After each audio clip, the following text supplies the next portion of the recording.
the FBI director with me here, Kash Patel. You all know him well. And he's here to provide an update for you all with respect to China. As you know, President Trump had a very successful meeting on his trip to Asia with President Xi, where they discussed the need for China to crack down on fentanyl production and distribution, which ultimately makes its way here to the United States of America. And the FBI director recently traveled to China following President Trump's meeting to meet with his counterpart in Beijing. And he has a really positive announcement for the American people to share. So the president wanted me to bring the FBI director out to share that with all of you today. So Kash, please, thank you for being here. Thanks, Karoline. As Karoline mentioned, we have some tremendous news thanks to President Donald J. Trump once again for the American people. As soon as the President of the United States took office, he issued a mandate to rid America of the scourge that is fentanyl, a drug that has killed hundreds of thousands of Americans. Thanks to his leadership and direct engagements with China, we set up a framework to execute that mission 8 months ago. Attorney General Bondi immediately thereafter took steps to engage her counterpart in China at the Ministry of Public Security. Pursuant to their direct discussions, as the FBI director designated to run counterpoint on this, along with the Secretary of State Rubio and Ambassador Perdue and the team here at the White House, we set forward a path to implement the policy needed to crush the plague of fentanyl. Deputy Attorney General Blanche and our teams have been hard at work ever since, ultimately culminating in my trip to Beijing last week. This was only possible due to President Trump's historic engagement with President Xi just a few short weeks ago that set the stage for today's announcement. At that meeting, the leaders reached an agreement.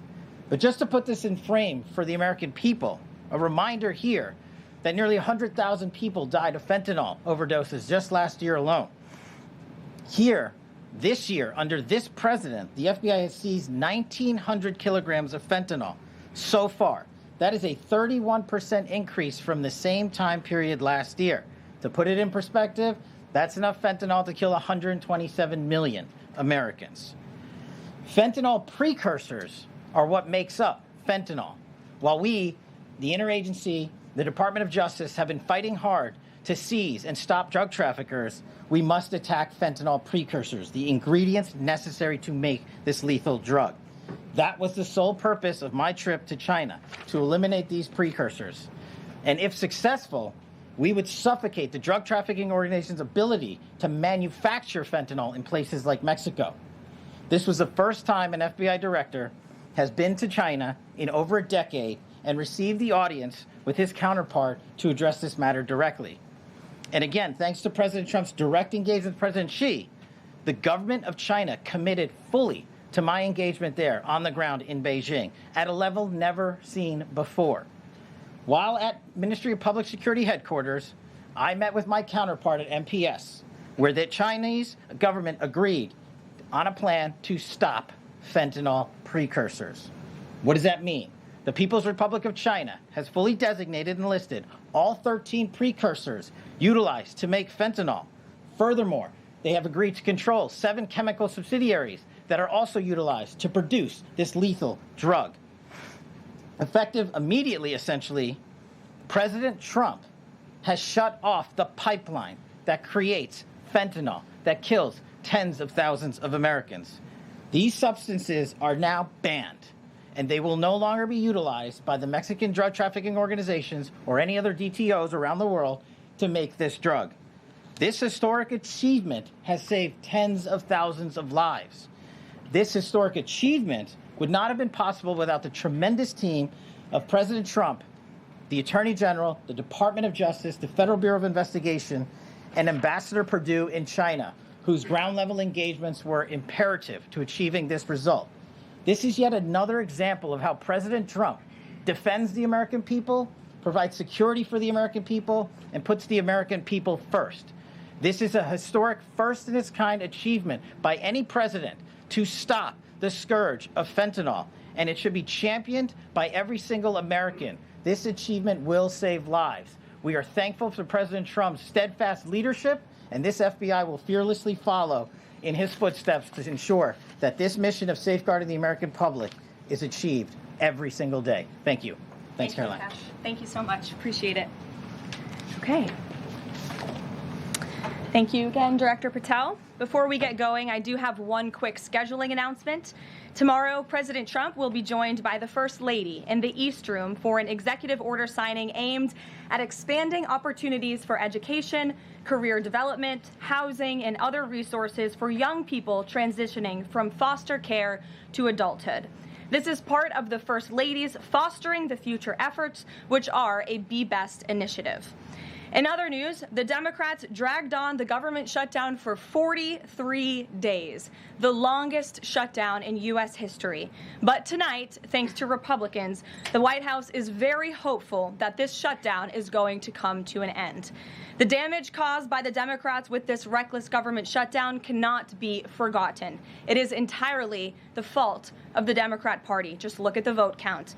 Hundreds of thousands of federal employees have missed their paychecks. Tens of billions in wages and benefits were withheld, impacting vulnerable families. Millions of low-income Americans missed their SNAP benefits. Nearly 20,000 flights at airports across the country were delayed due to staffing shortages, causing Americans to miss family events, vacations, and work obligations. According to Airlines for America, an estimated 5.2 million travelers have had their flights disrupted over the course of the Democrat shutdown. And our economy has lost billions and billions of dollars in economic activity over the course of this shutdown, hurting consumer sentiment and crushing the travel and hospitality industries. According to a CBO estimate, the Democrat shutdown could end up decreasing fourth quarter economic growth by 2 whole percentage points.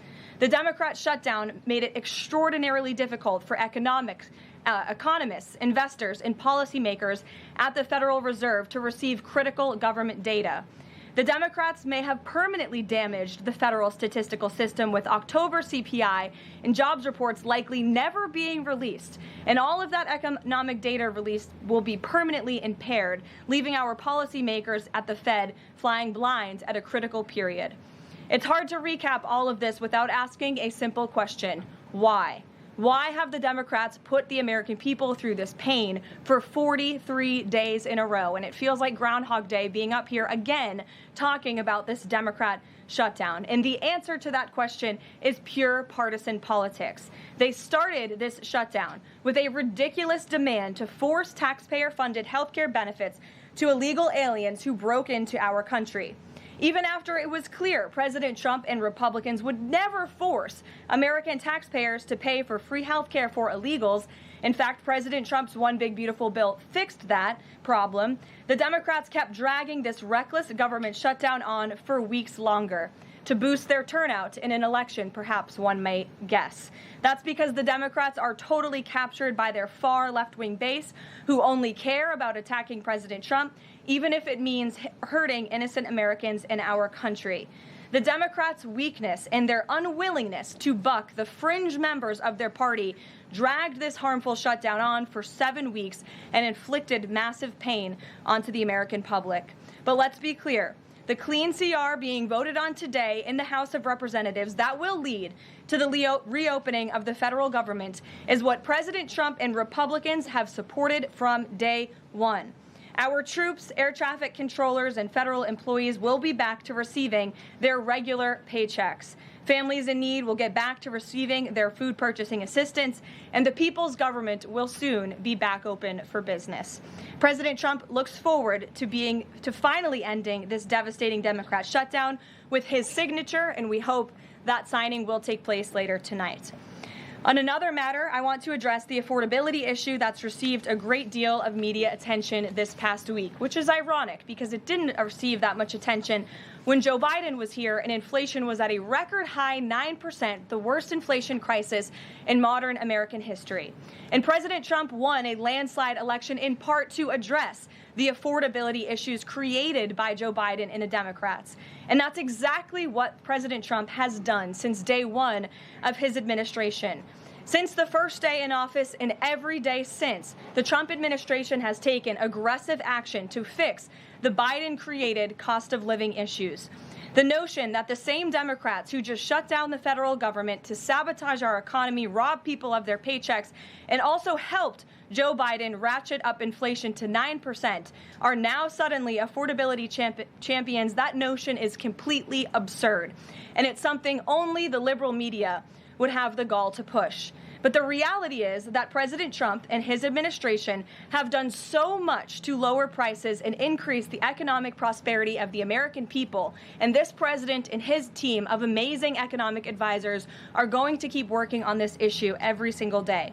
In less than 10 short months, President Trump signed the largest middle-class tax cuts in American history, including no tax on tips, overtime, and Social Security, which will guarantee that next year Americans are going to put more money back into their pockets. The president has completely unleashed American energy dominance to help bring gasoline prices to the lowest in 5 years, and we expect them to continue to decrease. And it has also lowered energy costs overall. There is more work to do, but again, the president's deregulatory and pro-American energy agenda is absolutely going to continue to drive down prices. This formula worked in the president's first term, and we expect that it's going to work again. And this is key because we know energy costs are the #1 driver of inflation. Again, just look at what Joe Biden did to our energy industry over the past 4 years of his administration, and look at what happened to inflation as a result. Everything became more expensive.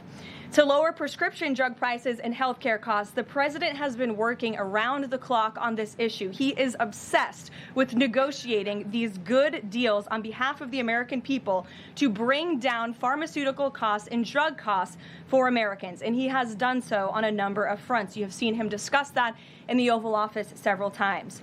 To fuel small businesses, lower their costs, and incentivize hiring, the Trump administration has already cut 30 unnecessary regulations for every new one on the books, which we know will save employers and small businesses across the country thousands of dollars in regulatory burdens. All of these pro-Trump policies are working, and they will continue to work. Wages are rising at the fastest pace of the start of a presidential administration in 60 years. The cost of the typical new mortgage is down by nearly $3,000 per year. There's much work to do, and this administration will continue to do it. But President Trump has already made great progress in cleaning up the economic disaster that was created by Joe Biden. With that, I will take your questions today, and in our new media seat, we have Bev Turner, who works for a new outlet, a UK outlet, but based here in Washington, D.C., GB News. Bev, thank you for being here today. Why don't you kick us off? Thank you, Karoline. So the clock is ticking on the Friday deadline by which the BBC must retract and apologise for their malicious edit of the president in the documentary shown last year. The recently resigned Director General of the BBC yesterday described the organisation as the very best of society and blamed the enemies of the BBC for this outcome. Also yesterday, a senior government minister launched a fierce defence of the channel in the House of Commons, saying that the broadcaster remains a light on the hill for people all over the world. So, does the President feel that the network is taking the situation seriously? Does he believe that they've shown sufficient regret? Does this strain the relationship between the President and the Prime Minister? And given that the organisation is publicly funded, is the President prepared to bankrupt the BBC in his pursuit of truth and justice? Well, thank you, Bev. There's a lot of questions in one there.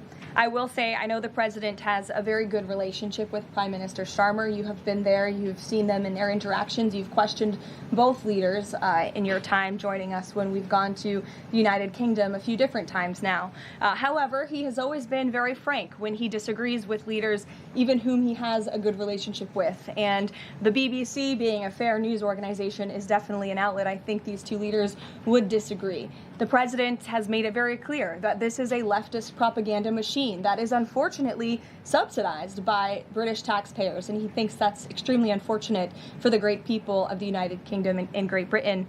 And I think that the President was deeply concerned by the editing, the purposeful and dishonest editing of his speech that was so clearly fake news. And he rightfully dubbed that term many years ago, and this is a classic example of that. We see it in the United States all the time. We see it now in the United Kingdom. As you know, the President's external legal counsel has filed a lawsuit against the BBC.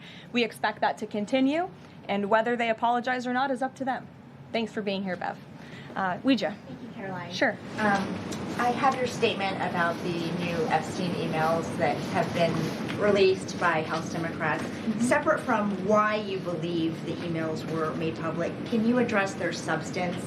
Did the president ever spend hours at Jeffrey Epstein's house with a victim?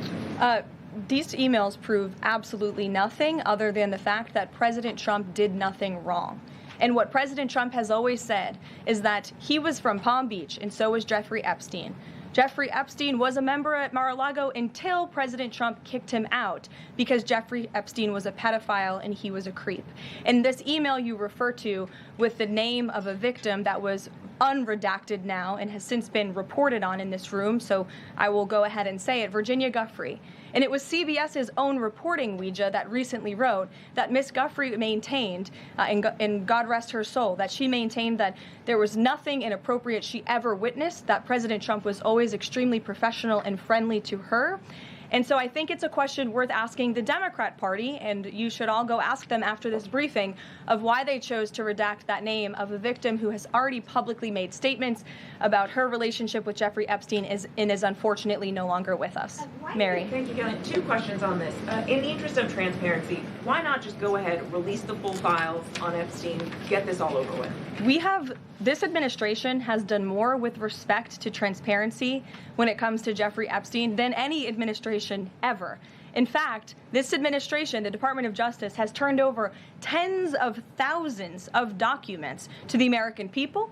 We are cooperating and showing support for the House Oversight Committee. That's part of the reason you are seeing these documents that were released today, because of the House Oversight Committee's and Republicans' efforts to get these out to the public. This administration also moved, the Department of Justice also moved to unseal grand jury testimony, which we know, unfortunately, a judge declined those requests. So this administration has done more than any, and it just shows how this is truly a manufactured hoax by the Democrat Party. For now, they're talking about it all of a sudden because President Trump is in the Oval Office. But when Joe Biden was sitting in there, the Democrats never brought this up. This wasn't an issue that they cared about because they actually don't care about the victims in these cases.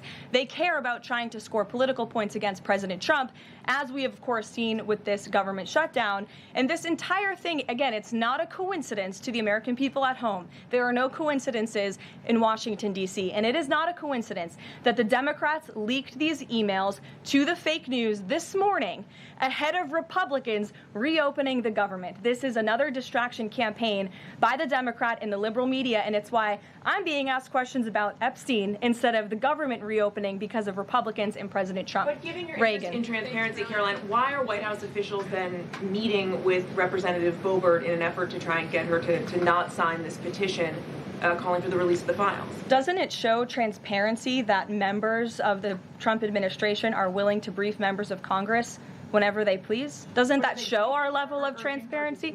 Doesn't that show the level of transparency when we are willing to sit down with members of Congress and address their concerns? That's a defining factor of transparency, having discussions with members of Congress about various issues. And I'm not going to detail conversations that took place in the Situation Room in the press briefing room. Reagan. I have a question about the government shutdown. Thank you.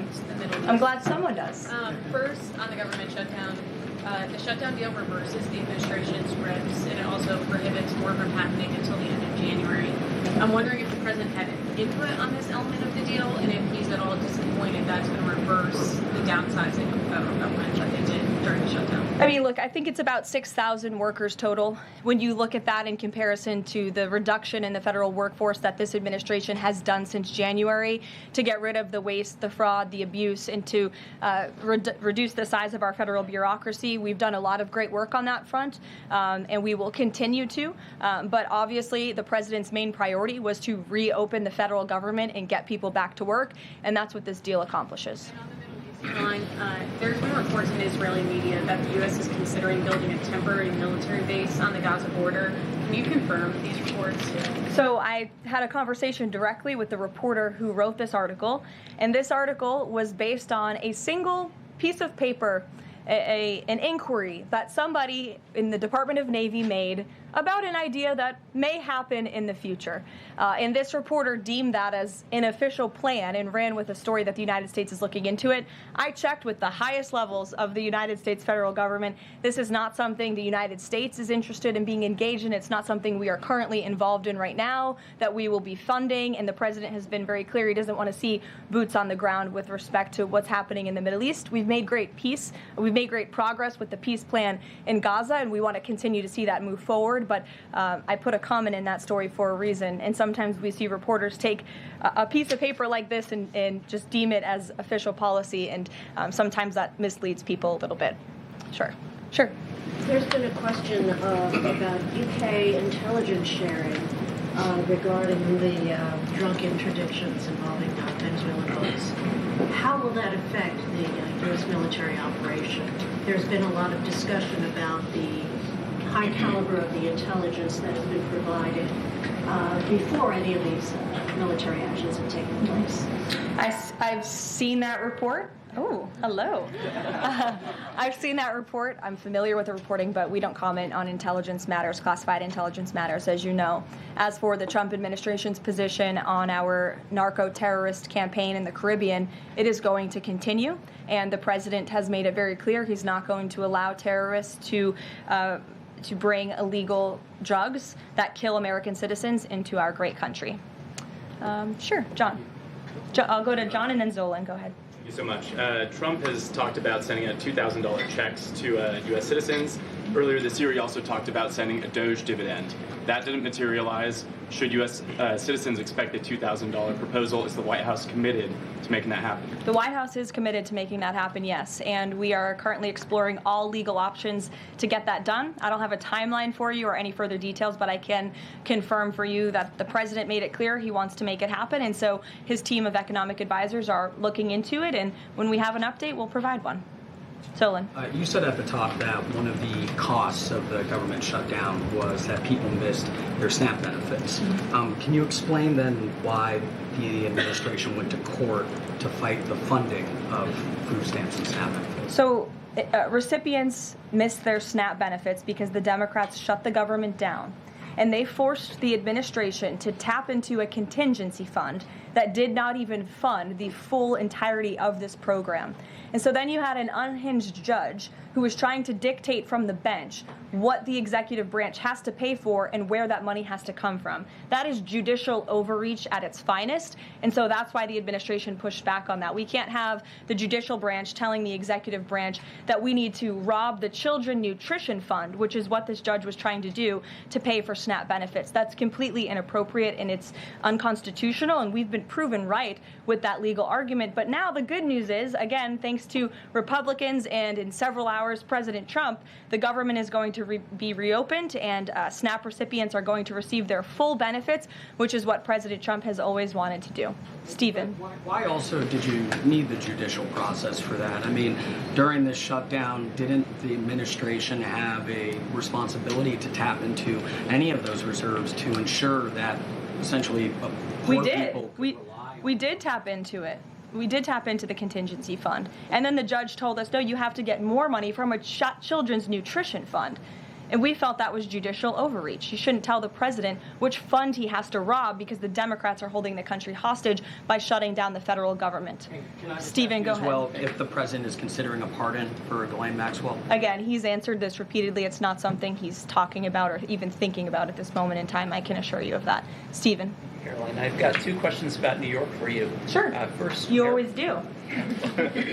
Mayor-elect, on brand for the New York Post. Mayor-elect Mamdani, he said that he plans to reach out to President Trump and that, quote, this is a relationship that will be critical. Does the White House have a response to this planned outreach?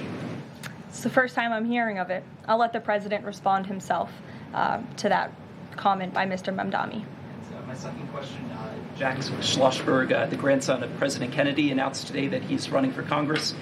He, in the recent past, has referred to his uncle, the HHS secretary, as, quote, a rabid dog, and he has said that the Trump administration is, quote, the most corrupt in American history. Does the White House have a comment on this sort of comment from a rising star in the Democratic Party?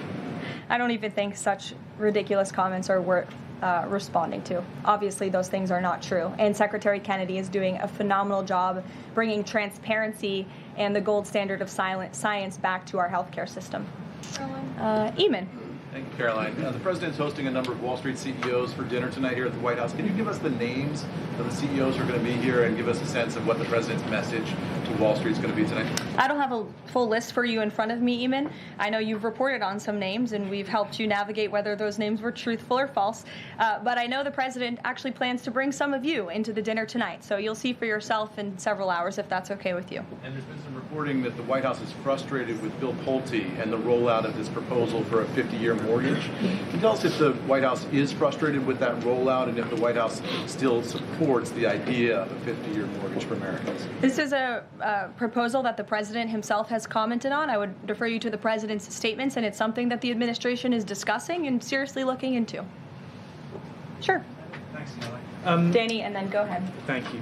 Some Democratic members of Congress have invited Britain's former Prince Andrew to testify on the Epstein scandal. I was just wondering if President Trump thinks that former Prince Andrew should indeed come and testify to Congress on that. I haven't spoken to him about that specific matter, but I can ask him and get back to you. Mm-hmm. On the government shutdown, the president and House Republicans have made clear they were not going to negotiate health care strategy or policy while the government was shut down. Now, assuming that it reopens tonight, is the president intending to invite any Democrats over to have negotiations over these subsidies or any other plan to bring down the cost of health insurance? I will just add that, as you pointed out, the Democrats were holding our country hostage to try to negotiate on a health care system that they created. Obamacare, as it's famously called, is a system the Democrats created. It is a broken system. It has driven up healthcare costs dramatically in this country. And now they shut the government down to try to fix that system they broke. It doesn't make any sense to us, which is why the president said that's a completely untenable position. However, once the government reopens, the president, as he's always maintained, is absolutely open to having conversations about healthcare. And I think you'll see the president putting forth some really good policy proposals the Democrats should take very seriously to fix, again, the system that they broke. You can't trust the same people who broke the system to fix it, and so the American people will continue to hear from the president on this issue. And one follow-up on the question about the $2,000 payments of tariff revenue. The president had also talked about using tariffs to bring down the national debt.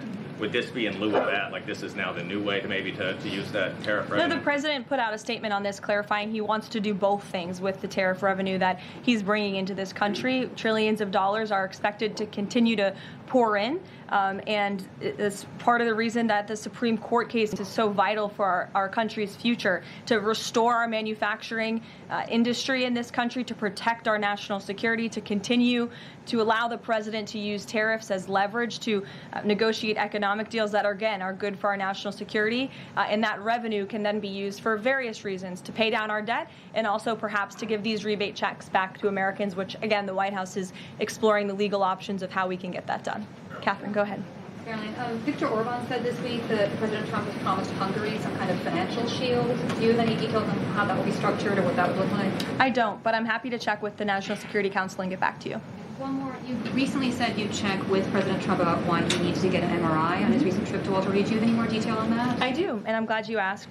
As stated in the memo provided on October 10th, President Trump received advanced imaging at Walter Reed Medical Center as part of his routine physical examination. The full results were reviewed by attending radiologists and consultants, and all agreed that President Trump remains in exceptional physical health, which I know all of you will see with your own eyes later this evening when he opens up his dinner to the press, and perhaps you will see him when he signs the bill to reopen the federal government. So stay tuned on plans for that. Thank you, everyone.